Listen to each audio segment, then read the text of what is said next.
together, happy with you.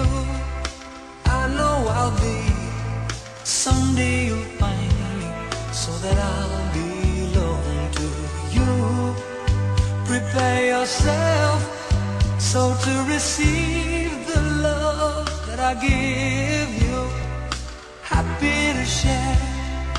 Now I'm aware of how much I need you to be part of me.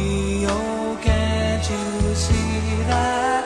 Summer rain will come again, so the harvest is a good one. But if you don't respond to me, I am lost.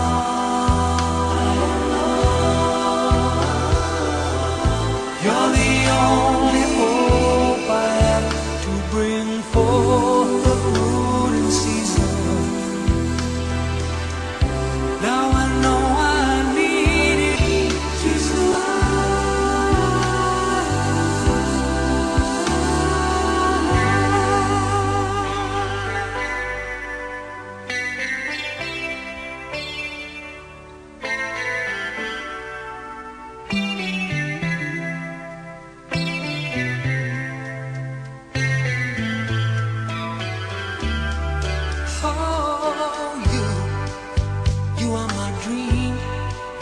you make it seem so very real, taking my time, making me rhyme.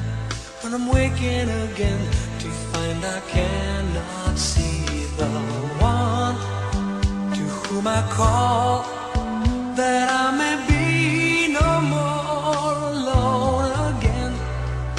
Happy to share.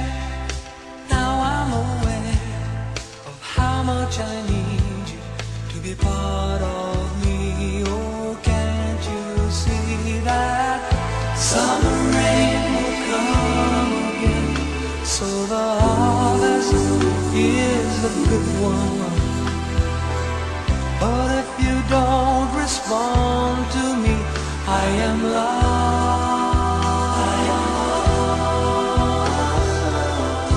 You're the only bring forth the fruit in season. Now I know I need you to survive.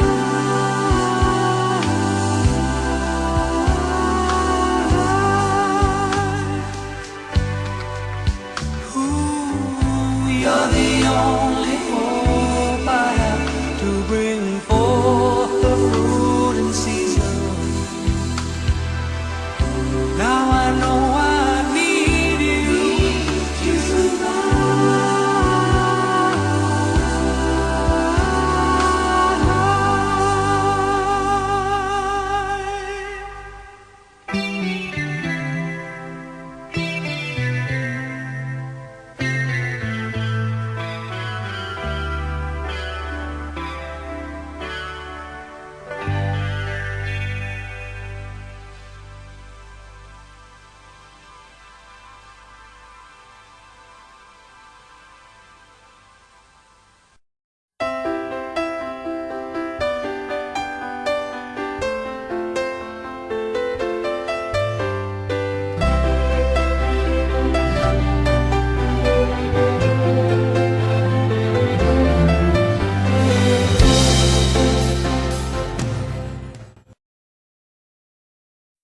In my mind, there was no doubt that Jesus had existed, so I said to myself, okay, if it's true that Jesus existed, and if he's the one who said, I stand at your door and I knock, and whoever opens the door, I will come in, then he is the one I should confront.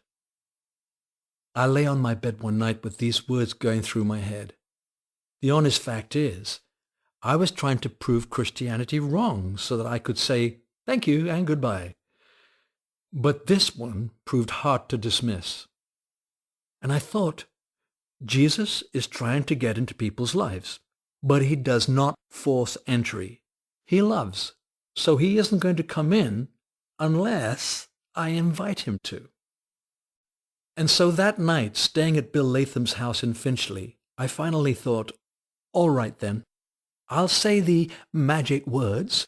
And I just lay there and said, okay, I believe in you and your claims, and I'd like you to come into my life. And that was it. I was hoping, obviously, that I would experience some spiritual manifestation. You know, the door would rattle, the wind would gust, I would suddenly feel warm or icy cold. There was none of that. Nothing happened. I fell asleep, slept soundly all night, and woke in the morning feeling absolutely no different. It wasn't until I was in Paris, maybe 6 months later, that I realized something had taken root. We were sitting outside a little restaurant. Suddenly, someone came up to our table and said, "Cliff." It was somebody I had known before I'd been converted, although, of course, I didn't think of it as a conversion at that point. My friend came and joined us, and after we'd been talking for about 5 or 10 minutes, he said, "You've changed." I said, "What do you mean I've changed?" "For a start," he said, "you haven't used the F word once." It was true. I had stopped using it. In fact, I had stopped swearing altogether. But that wasn't the only difference my old acquaintance noticed. He couldn't put his finger on it, he said, but something about me had definitely changed.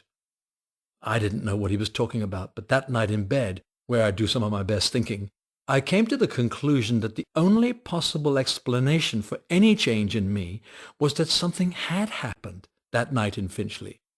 Without my noticing it, my invitation had obviously been accepted. I started looking at the world through new eyes. I thought about charity work. Then an invitation arrived asking whether I would appear as a guest at one of Billy Graham's rallies at Earl's Court. Somehow his organization had heard about my conversion. "Would you be prepared," they asked, "to come up onto the platform and tell people what you believe?"